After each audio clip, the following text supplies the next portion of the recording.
You like the shirt? It says, "Perfect is boring, be imperfectly you." I think when we're on the spectrum, we strive for perfection, but this shirt reminds you that you don't have to. Just be you.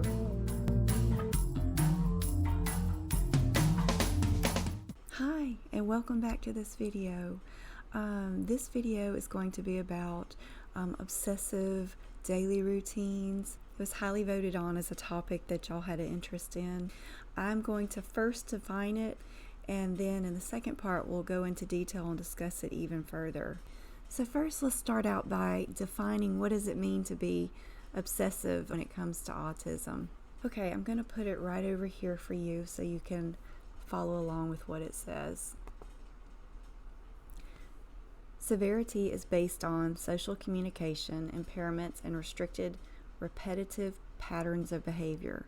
For either criterion, severity is described in 3 levels. You have level 3, level 2, and level 1. B. Restrictive, repetitive patterns of behavior, interests, or activities as manifested by at least 2 of the following, currently or by history. Number 1. Stereotyped or repetitive motor movements, use of objects, or speech. Example, simple motor stereotypes, lining up toys or flipping objects. Echolalia, idiosyncratic phrases. Number 2, insistence on sameness, inflexible adherence to routines, or ritualized patterns of verbal or nonverbal behavior.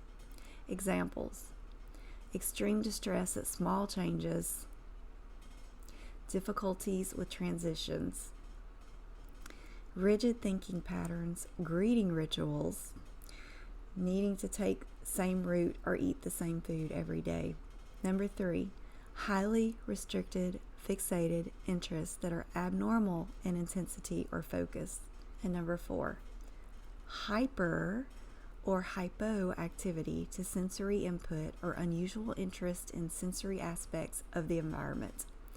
Example, apparent indifference to pain or temperature, adverse response to specific sounds or textures, excessive smelling or touching of objects, visual fascination with lights or movement.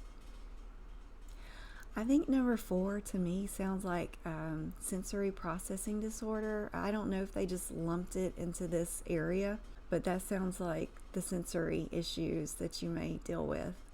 Boy, reading all that is enough to make your head spin, isn't it?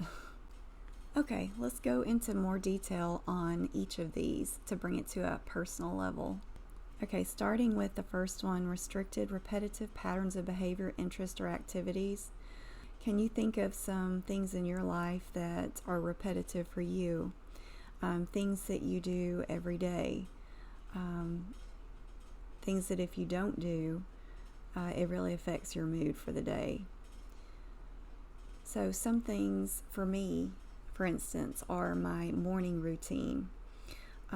Getting ready for work in basically the same way. Doesn't everybody do that, or do they? I don't know. I know I do. As far as each step of getting ready is usually the same. It can be as far as what I wear, the same thing. It can be fixing the same food every day for myself. You know, if you've seen my short on peanut butter and honey sandwiches,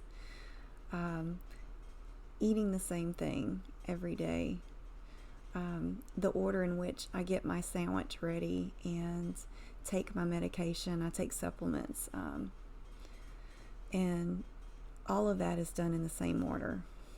Maybe you drive to work the same path every time you go to work. Maybe you have restricted patterns on the things you eat or buy or consume, like you have to have the same brand every time or you're unhappy with it. I think if you are autistic, you probably are very brand loyal, because I know personally when I find something I like, I'm gonna buy the same thing over and over, And as we know in clothes, it doesn't work out that way because they typically change their designs every season or so.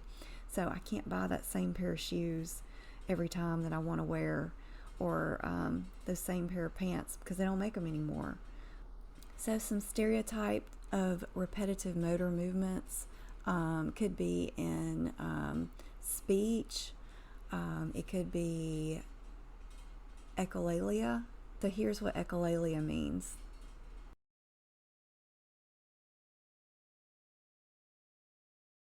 I know that I'm personally affected by, movies and songs. I will think of those phrases over and over in my head and sometimes get hung up on them. Or if I'm in a conversation with someone, like yesterday, my boss, I asked her how she wanted me to work on the newsletter this time, if it was going to be a different format.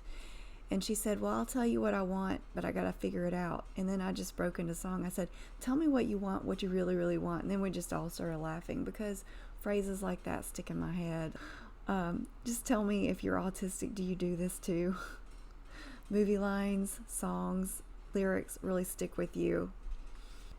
Do you get extreme distress at small changes? Does going on vacation just throw your routine out the window? I think for autistic people, it's really hard to go on vacation and because your routine is going to be different. It's going to change when you're on vacation. So that can be hard for people who are autistic. Do you have rigid thinking patterns? Yeah, I do. Definitely rigid thinking patterns. I will be driving to work, passing the same monuments, same things, and have the same thoughts about them that I had the day before and the day before. Oh, that billboard over there, that's not going to get any business. They didn't do it this way, or you can't read that billboard. They should have chose this color. Greeting rituals. Do you have scripts in your head like this, or this, or that? Because this is definitely what I do. I am always thinking of what I'm going to say to people, and as we know in conversations, it's not always possible to follow along a script because they're not always going to say the response you think they're going to say. So I definitely have a greeting ritual, greeting pattern. Do you have the need to eat the same thing every day? I think it's quite okay. There's nothing wrong with that. It's not hurting anything. Moving on to highly restricted, fixated interests that are abnormal in intensity or focus. You might have a strong attachment to an object or unusual object. Do you carry something around? I have this pillow that I carry with me to work and carry everywhere I go, but it's for comfort, but I don't know if it's because of autistic tendencies or I kind of struggle with, am I doing this because I feel like I have to, or am I doing this because I need to sit on it? So I'm wondering, do any of you that are watching this video have any kind of preoccupation with something, an unusual object? Please share down below if you feel comfortable doing that. I'd just be interested in reading more about that. All right, and then number 4 was the hyper or hypoactivity to sensory input or unusual interest in sensory aspects of the environment. Maybe you have an apparent indifference to pain or temperature, adverse response to specific sounds or textures. These to me are all sensory, and I can make a whole nother video on that, which I plan to do. So we'll go more into detail on that one in the next video. I feel like my speaking was more monotone today. I don't know. I don't know if I just masked too much yesterday and this is just all I've got to give today. But I know y'all understand. That's why I love this community. As always, please comment down below. I read your comments and I would respond to all of them. And I would just love to know your experience when it comes to obsessive traits or habits. If you enjoyed this video, you enjoy content like this on autism, please hit the subscribe button down there. And then it also gets this video out to other people so they can learn more about autism, and we'll just be on this journey together. Thanks for watching. I'll see you in the next video.